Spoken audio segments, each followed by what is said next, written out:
It's early in the morning in Riverside County, California. These sheriff's deputies are about to execute a dozen search warrants on residential homes. They say they're going to find 4:23 a.m. Chicago, Illinois. The city was still asleep. Streetlights stretched long shadows across empty industrial intersections. Most of Chicago wouldn't stir for another 2 hours, but in the darkness, something was already in motion. Unmarked black SUVs moved silently through the streets, headlights off, guided by thermal imaging. Tactical vans locked into position at 17 strategic locations across the metro area. Inside, ICE agents adjusted body armor. FBI teams synchronized watches. DA operators rechecked weapons. This wasn't a drug bust. This was a declaration of war. At that same moment, in 21 other U.S. cities, from Los Angeles to Houston, Phoenix to Atlanta, thousands of federal agents launched the largest coordinated anti-narco operation in American history. In the San Diego case, the total amount of money laundered. The operation's codename, Iron Fortress. The targets were precise and terrifying: the Sinaloa cartel and the Jalisco New Generation Cartel, CJNG. These two criminal empires had transformed American cities into industrial-scale poison distribution hubs. But this morning the rules changed. The directive from Washington was clear: dismantle the network. Seize every asset. Arrest everyone. Chicago wasn't just another dot on the map. 19 months of intelligence revealed something far worse. Chicago wasn't a distribution point, it was the continental headquarters. The cartels had built a corporate empire on U.S. soil. A Sinaloa cartel drug network arrested on charges of trafficking firearms and money laundering. They owned warehouses registered under shell companies. They hired MBA-level accountants. They employed logistics coordinators tracking shipments in real time. They constructed a parallel corporate infrastructure. And they had help from the inside. Border Patrol agents, county sheriffs, federal prosecutors, banking compliance officers, people sworn to defend the Constitution, bought for cash. The corruption was systematic. As tactical teams closed in on the primary target, a massive warehouse complex on Chicago's south side, the breach commander gave the order: all units, green light. Execute. At 4:28 a.m., the battering ram slammed into the reinforced steel door. The door caved in. Flashbangs exploded, blinding white light filled the space. FBI. Hands up. Get on the ground. At first glance, the warehouse looked legitimate. Forklifts parked by loading bays. Shipping crates stacked neatly. But agents knew where to look. Behind a false electrical panel, they found the first stash: 84 kilograms of pure fentanyl. Million lethal doses. The 16 arrests were a big deal. They got Alberto Salazar Amaya. The powder had been pressed into counterfeit pharmaceutical pills, vacuum sealed, coated, and labeled for distribution. Perfect replicas: blue oxycodone tablets, white Xanax bars. But they weren't medicine. They were execution devices. Each pill contained 2 to 4 milligrams of fentanyl. Just 2 milligrams is enough to stop a human heart. As agents moved deeper into the complex, they discovered a hidden counting room. Cash covered 3 industrial tables. Vacuum sealers ran continuously. Currency counters clicked beside bins filled with rubber-banded stacks.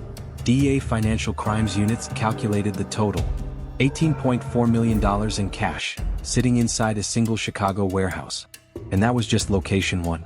Across the city, 16 simultaneous raids were exposing the full scale of the operation. At a trucking depot near O'Hare Airport, agents uncovered another haul: 387 kilograms of crystal methamphetamine.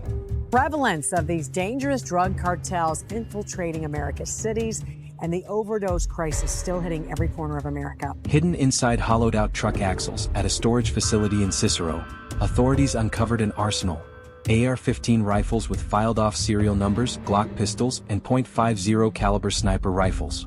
These were military-grade munitions being shipped south to armed cartel enforcers.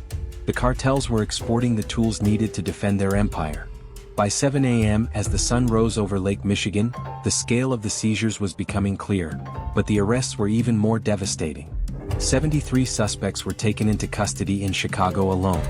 Across the country, the dragnet was pulling in thousands. Among them were the traitors.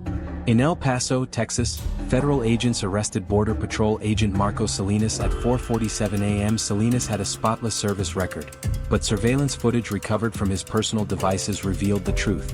Drivers gave hand signals, a scratch behind the ear, a tug on the collar, signaling Salinas which vehicles to wave through without inspection.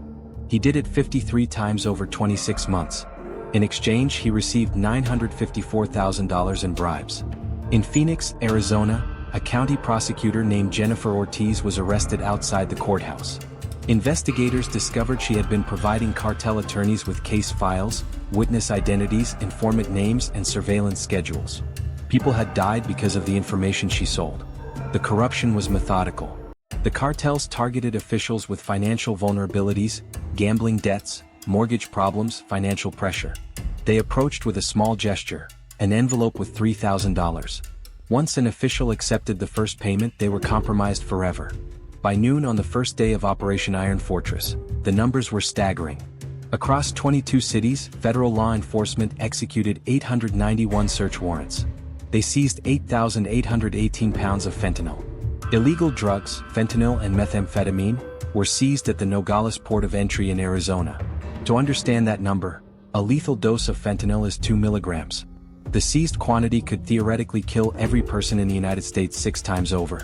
Methamphetamine seizures totaled 13,700 pounds, with an estimated value of $390 million. Cash seizures totaled $142 million. But the cryptocurrency wallets were the most revealing. Agents recovered hardware wallets containing digital assets worth $87 million. The cartels were using Bitcoin and Monero to move money internationally without oversight. Investigators began tracking high-ranking officials and corporate entities linked to this financial network. The investigation revealed that the Chicago warehouses were nodes in a continental supply chain. Fentanyl precursor chemicals were manufactured in China and India, shipped to Mexican ports, and processed in superlabs capable of producing 75,000 tablets per hour. The finished pills were transported north, often through border crossings guarded by corrupted agents like Marco Salinas. Once inside the United States, the drugs were routed to hubs like Chicago, Houston, and Atlanta, where fentanyl and heroin were sold. The profits were sent back to the drug cartels in Mexico. The fentanyl seized in Chicago alone was connected to 23 overdose deaths in the previous 4 months. A college freshman in Boston, a mother in Nashville. They believed they were buying legitimate prescription pills. They were dead within hours. Their families would never know the pills came from a superlab in Sinaloa, transported through a network of corrupted officials. The cartels saw them as revenue streams. Each overdose death was acceptable shrinkage. But the investigation revealed something that gave agents hope. Not everyone had been corrupted. The task force that planned Operation Iron Fortress worked in absolute secrecy for 19 months. A core team of 53 investigators operated out of a secure facility in Quantico. They communicated using military-grade encryption. They built cases without leaving footprints. When they finally briefed the Attorney General, the message was unambiguous. The corruption would be purged. The cartels would be dismantled. The day after the raids, the Department of Justice held a press conference. The Attorney General stood flanked by the directors of the FBI, DEA, and IC. Behind them were evidence tables covered with bricks of drugs and assault weapons. It was a joint operation, federal, state, and local agencies working together. The statement was brief. Yesterday, federal law enforcement executed the largest coordinated strike against narco-terrorist organizations in American history. We arrested over 5,000 individuals. We seized enough fentanyl to kill every American multiple times. But this operation also exposed a cancer within our institutions. To the corrupted officials, the warning is clear. You are not law enforcement. You are accomplices to murder. In federal detention centers, 5,891 suspects were being processed. Most were cartel operatives facing mandatory life sentences. But the corrupted officials faced something worse. Under federal law, an officer who facilitates drug trafficking can be charged under RICO statutes, the same laws used against mob bosses. Border Patrol agent Marco Salinas provided a detailed confession within 8 hours. He now faced 58 years in federal prison. Prosecutor Jennifer Ortiz described a shadow network operating inside the justice system itself. When asked why she did it, her answer was chilling. Because I didn't think anyone would ever find out. The Pentagon took unprecedented action following the raids. The Department of Defense formally designated the Sinaloa Cartel and CJNG cartel as foreign terrorist organizations. This meant military assets could be deployed. U.S. Cyber Command initiated operations targeting cartel digital infrastructure. Encrypted messaging servers were penetrated. Financial tracking systems were compromised. The cartels were accustomed to fighting police. They were not prepared to fight the National Security Agency. 6 months after Operation Iron Fortress, the impact was measurable. Overdose deaths from fentanyl declined 29% in targeted cities and drug prices increased 47% due to supply disruptions. Financial institutions faced massive penalties. Wells Fargo and Bank of America paid over $930 million in fines for inadequate monitoring related to laundering networks. Operation Iron Fortress represented a fundamental shift in strategy. For decades, the drug war focused on street-level enforcement. This operation targeted infrastructure, logistics networks, corruption, and financial systems. It treated cartels as enemy combatants. The fight continues. Cartels still operate, but the message was delivered. America will fight back with everything available. The thousands of empty pallets in Chicago warehouses stand as proof that no fortress is impenetrable. The thousands of badges stripped from corrupt officers stand as proof that no one is above the law. The lesson from Chicago is clear. Evil does not need permission to grow. It only requires good people to do nothing. And in this moment, good people stood up and fought. Do you think a law enforcement officer who works with cartels should face the same penalty as a terrorist?